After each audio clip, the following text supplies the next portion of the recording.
యుక్తమైనదని ఉపదేశించాడు నారదుడు.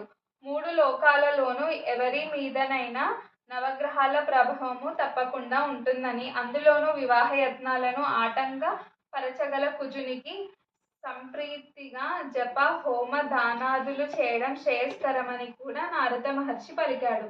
మహర్షి ఆదేశానుసారంగా కుజగ్రహ ప్రీతిగా కాత్యాయని వ్రతం 9 వారాలు నిష్ఠగా ఆచరించసాగింది పార్వతి.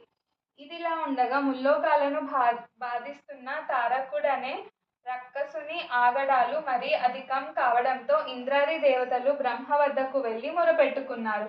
మీరంతా శివపార్వతుల కళ్యాణం జరిగే వరకు వేచి ఉండక తప్పదు. ఎందుకంటే తారకాసురుని మరణం ఆ శివపార్వతుల తనయుడైన కుమారస్వామి చేతిలో ఉంది కనుక వారి కళ్యాణం సత్వరమే జరిగేలా ప్రయత్నించండి అని సూచించాడు బ్రహ్మ. శివునికి పార్వతి పట్ల సమ్మోహం